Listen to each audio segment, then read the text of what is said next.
Yöpakkaset, eli niin sanottu yöpakkaskriisi, oli Suomen ja Neuvostoliiton välisissä suhteissa ollut kriisi, jossa viime kädessä kyse oli siitä, että Neuvostoliitto osoitti sen, että se haluaa vaikuttaa Suomen poliittisiin ratkaisuihin.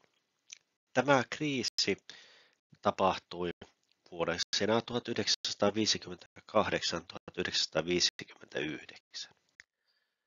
Yöpakkaskriisin taustalla oli vuoden 1958 eduskuntavaalien tulos.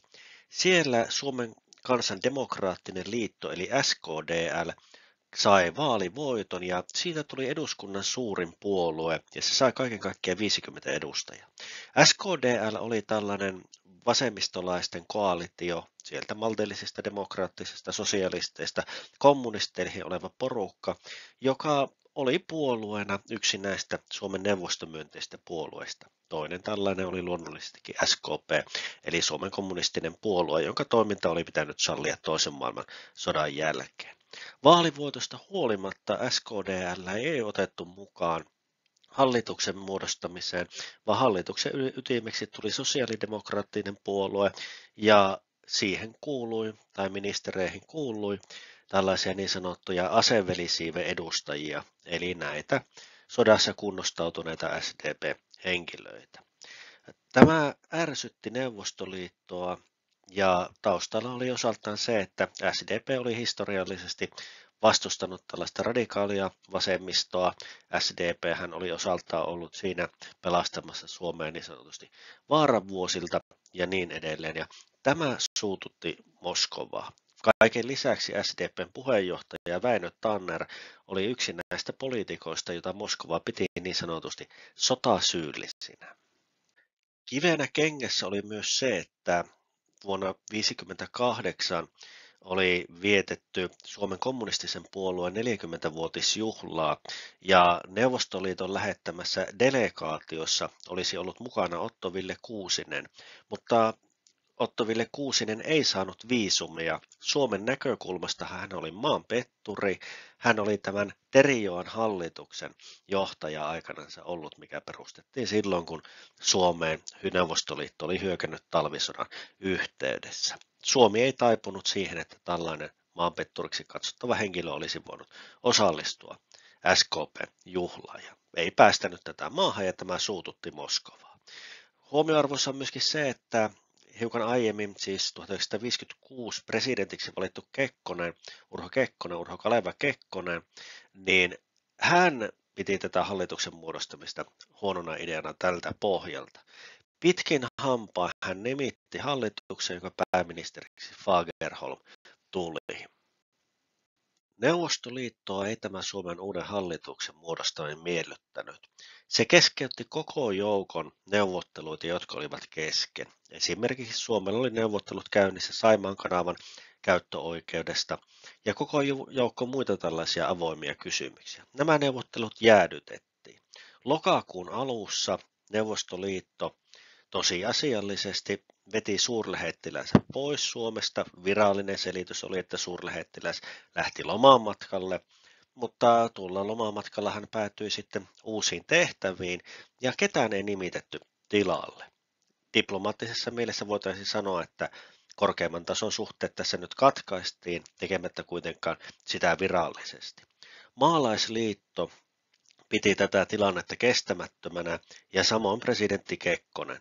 Maalaisliitto alkoikin valmistella tässä tilanteessa sitten hallituseroa ja kun tästä ilmoitti, niin pääministeri Fagerholmille ei ollut oikeastaan mitään muuta vaihtoehtoa kuin pyytää eroa sitten koko hallitukselle. Tilalle nimitettiin uusi hallitus. Moskovan painostus, tosiasiallinen painostus ja se, että Moskova vaikutti siihen, että kuinka demokraattisesti toimiva Suomi pystyy hallituksessa muodostamaan, niin tämä huomattiin ulkomaita myöten. Elettiin kylmän sodan melkeinpä kuumimpaa vaihetta. Kriisi ei kuitenkaan tähän päättynyt ja liennytystä tarvittiin. Tammikuussa 1959 presidentti Urho Kekkonen puolisoineen menee yksityismatkalle Leningradiin eli entiseen Pietariin eli nykyiseen Pietariin. Ja kuin sattumalta siellä myös sitten sattuu olemaan Neuvostoliiton ulkoministeri sekä johtaja Nikita Hruštšov. Presidentti Kekkonen sai sitten tämän neuvostojohdon vakuuttumaan siitä, että Suomen linjasta ja pidetään kiinni, että Neuvostoliiton intressit huomioidaan ja niin ei ole mitään huolta siitä, että mitään neuvostovihamielistä hallitusta oltaisiin Suomeen muodostamassa. Hruštšov ilmoittikin sitten kuivakkaasti, että Suomi saa vapaasti valita hallituksensa, mutta Neuvostoliitolla on vapaus päättää siitä, mitä se näistä hallituksista ajattelee. No, kriisi sitten tähän laantui ja helmikuussa 1959 Moskova sitten nimitti Suomeen uuden suurlähettilään ja suhteet palautuvat siltä osin normaalille tasolle. Mutta todellisuudessa kaikki ei aivan ollut niin kuin ennen.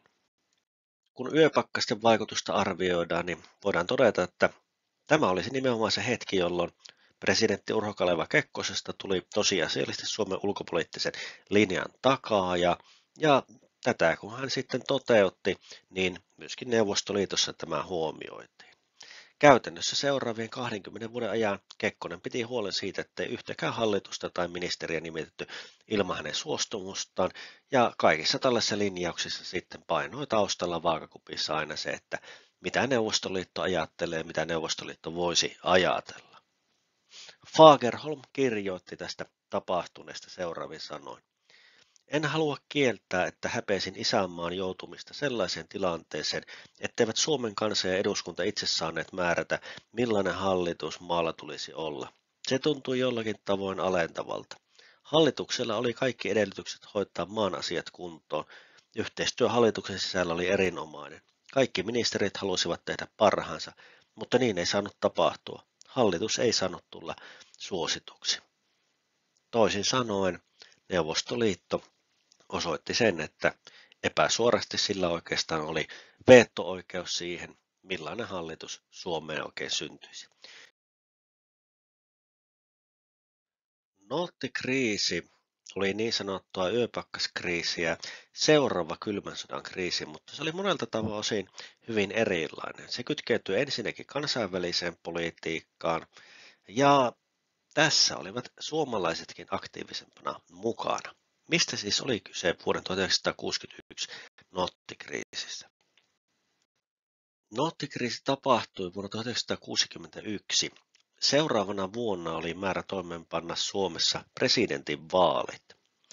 Joku oli vuotanut Suomen kommunisteille tietoja, joiden mukaan Neuvostoliitto olisi sekaantumassa Suomen presidentinvaaleihin jollakin tavalla.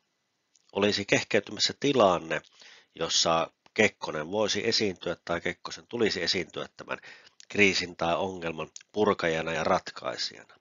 Lokakuun 30. päivä tapahtui jotain sellaista, mitä todella säikähdettiin Suomessa. Neuvostoliitto jätti nootin, jossa se ehdotti YYA-sopimuksen perusteella konsultaatioita, suora lainaus, toimenpiteistä molempien maiden rajojen puolustuksen turvaamiseksi Saksan liittotasavallan ja sen kanssa liitossa olevien valtioiden taholta ilmenevän sotilaallisen hyökkäyksen uhan johdosta. Näitä YYA-sopimuksen sotilaskonsultaatioita Suomessa oltiin pelätty, koska YYA-sopimuksessahan Suomi oli sitoutunut siihen, että jos Neuvostoliittoa vastaan hyökättäisiin ja tuo hyökkäys olisi kulkemassa Suomen kautta, niin Suomen pitäisi taistella tällaista hyökkäystä vastaan. Vuoden 1961 maailmassa oli kaksi sotilaallista suurvaltaa, joilla oli omat sotilasliittonsa, jotka valmistautuivat suursotaan, käytännössä kolmanteen maailmansotaan. Suomi oli siis velvoitettu osaltaan tosiasiallisesti osallistumaan Neuvostoliiton puolustukseen, jos hyökkäys Suomen kautta olisi tullut. Ja näissä YYA-sopimuksen pykälissä oli myös luettavissa sellainen, että jos tilanne olisi se, että Suomi ei kykenisi tai Suomi ei uskottavasti kykenisi puolustamaan alueellista koskemattomuutta, niin Neuvostoliitolla oli oikeus lähettää puna-armeija sitten maahan ja auttamaan tässä puolustuksessa. Tosiaankin YYA-sopimuksen mukaiset konsultaatiot siis pelottivat Suomessa ja heittivät sellaisen kauhun varjon, että ollaanko nyt sellaisella tiellä, jossa saattaa Neuvostoliitto tosiasiallisesti lopulta vaatia sitä, että puna-armeijan joukkoja pitäisi maahan päästä. Pitää muistaa, että vuonna 1956han puna-armeijan panssarivaunut murskasivat unkarilaisten kansannousun ja pyrkimykset uudistaa yhteiskuntaansa, joten jo nyt oli hyvin tiedossa se, että Neuvostoliitto oli valmis käyttämään sotilaallista voimaansa etupiirialueilla. YYA-sopimuksen mukaiset sotilaskonsultaatiot, niistä keskustelu ei siis ollut vain jotain turvallisuuspoliittista pulinaa, vaan tilannetta pelättiin todenteolla. Noutin jättöhetkellä Kekkonen oli ulkomaanmatkoilla ja Yhdysvalloissa, jossa tapasi tällä matkalla Yhdysvaltain presidentin John F. Kennedyn, jonka kanssa myös puhui tästä Suomen asemasta. Mutta ilmeisestikin Kekkosella oli jo tiedossa, että tällainen nootti on tulossa, tai ainakin näin voidaan uskoa sen perusteella, mitä hän Kennedyn kanssa oli puhunut. Kansainvälisessä politiikassa ja tilanteessa elettiin hyvinkin turbulenttia aikaa. Kuubassa oli juuri tapahtunut vallankumous, jonka myötä Fidel Castron johdolla kommunistit nousivat siellä valtaan. Yhdysvaltain keskustiedustelupalvelun CIA:n tukema Sikojenlahden maihin nousu oli epäonnistunut ja vastavallankumous epäonnistunut. Yhdysvallat oli sijoittanut ydinohjuksia Turkkiin. Tilanne myös Euroopassa oli jännittynyt. 61 vuosi oli myöskin niin sanotun Berliinin kriisin vuosi. Tuolloinhan Neuvostoliitto ilmoitti, että länsivaltojen on vedettävä joukkonsa Berliinistä. Tämä länsivaltojen Länsi-Berliini, sehän sijaitsi keskellä Itä-Saksaa. Länsi-Berliini oli myös pakoreitti tuhansille ja tuhansille saksalaisille, jotka halusivat paeta sosialistisen järjestelmän maista. Neuvostoliitto antoi ultimaattumin, jossa se vaati joukkojen vetämistä Berliinistä. Mutta näin ei tapahtunut ja seurauksenahan oli sitten tämä kuuluisen Berliinin muurin rakentaminen, jolla sitten pyrittiin estämään se, etteivät ihmiset pääse pakenemaan länteen. Näissä kähinnöissä myöskin sitten Neuvostoliitto korosti sotilaallista voimaa räjäyttämässä Novaja Zemljan saarella ihmiskunnan historian suurimman ydinlatauksen Tsar-bomba nimellä tunnetun vetypommin. Se oli tuhansia kertoja voimakkaampi pommi kuin millä oltiin tuhottu Hiroshiman kaupunki ja sen paineaalto itse asiassa kiersi maapallon useita kertoja. Tilanne oli siis hyvin jännittynyt. Tällaisessa tilanteessa, missä idän ja lännen vastakkainasettelu oli jyrkentynyt konkreettisesti, niin Berliinissä neuvostoliittolaiset ja länsiliittoutuneiden sotilaat tarkkailivat toisiaan aseet ampumavalmiina, kuten kuvassa näemme tämän amerikkalaisella tarkastuspisteellä, kuinka siinä kivenheiton päässä on neuvostoliittolaisia T-55 panssarivaunuja, niin tällaisessa tilanteessa tämä YYA-sopimuksen sotilaallisiin konsultaatioihin viittaaminen, niin tämähän oli todella pelottavaa. Mitä olisi oikein luvassa? Luonnollisestikin Suomi neuvotteli Neuvostoliiton kanssa. Neuvostoliitto toppuutteli puheissaan pahimpia pelkoja, kertoi, että Neuvostoliitto on kiinnostunut Suomesta poliittisesti, ei sotilaallisesti. Marraskuussa presidentti Kekkonen hajotti eduskunnan ja perusteli sitä seuraavalla tavalla. Oli mahdollista joko hyväksyä ehdotus ja aloittaa sotilasneuvottelut tai kiistää sodan uhan olemassaolo ja kieltäytyä neuvotteluista, tai hajottaa eduskunta, jotta voitaisiin mahdollisimman pian saada kansan vastaus siihen, jatketaanko ystävällismielistä ulkopolitiikkaa vai ei. Kekkonen hajotti eduskunnan ja tässä perustelussa hän siis oikeastaan sanoi sen, että syynä oli se, että haluttiin ikään kuin tarkastaa, että mikä se Suomen ja suomalaisten linja suhteessa Neuvostoliittoon oikein on. Eli Kekkosen virallisessa selityksessä kyseessä oli oikeastaan sellainen tarjous Suomen kansalle, että muodostakaapas nyt demokraattisesti mielipide tästä asiasta ja katsokaapas, ketä te sinne eduskuntaan oikein äänestätte.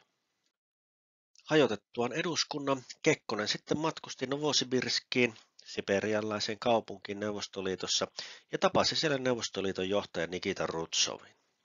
Näiden tapaamisensa käytyjen keskustelujen myötä sitten saatiin kuulla, että ei näille YYA-sopimuksen mukaisille konsultaatioille ole sittenkään mitään tarvetta ja kotiin palasi Kekkonen, joka sai siellä sitten sankarin vastaanoton. Hän oli pelastanut Suomen kriisistä, uudet eduskuntavaalitkin järjestettiin ja ulkopoliittisen linjan turvaaminen sitä kautta sitten varmistui. Mutta miksi tällainen noottikriisi sitten oikein tapahtui. Me emme varmuudella tiedä sitä.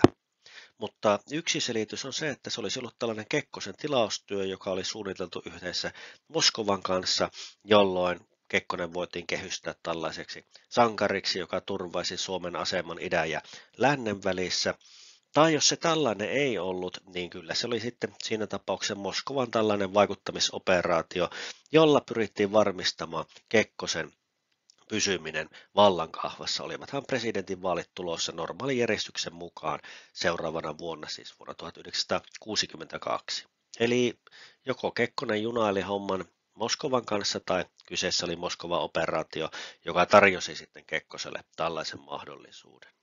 Tilanne nimittäin oli se, että vuonna 1962 niin ei Kekkosen asema ollut Suomessa niin vahva, millaiseksi se lopulta sitten sementoitui. Kekkoselle oli nousemassa potentiaalinen uskottava vastustaja. Sitä hänen valintansa ajoi niin sanottu Honka-liitto, joka tuki tämä oikeuskansleri Olavi Hongan presidenttiehdokkuutta. No, tilanne meni kuitenkin sellaiseksi, että Olavi Honka sitten noottikriisin jälkimainingissa sitten perui tämän ehdokkuutensa ja tämä olikin oikeastaan viimeinen kerta, kun Kekkosella oli uskottava poliittinen vastustaja melkeinpä. Honka siis tosiaan perääntyi ja kävi miten uskoa saattoi. 62 Kekkonen valittiin sitten toiselle kaudelle selvin äänin. Näin oli käynyt sitten selväksi, että sen lisäksi, että Neuvostoliitto kykeni ja halusi vaikuttaa Suomen ulkopoliittisiin linjauksiin, niin Neuvostoliitto kykeni ja halusi vaikuttaa myöskin siihen, että ketä täällä oikein valitaan vallan kahvaan. Tässä sitten näette 3 videota, jotka avaavat sitten tätä Suomen ja Venäjän kuvioita hiukan eri näkökulmista käsin, eikä vain rajoittuen sitten tähän aikakauteen. Kiitoksia mielenkiinnosta. Laittakaa kanava seurantaan.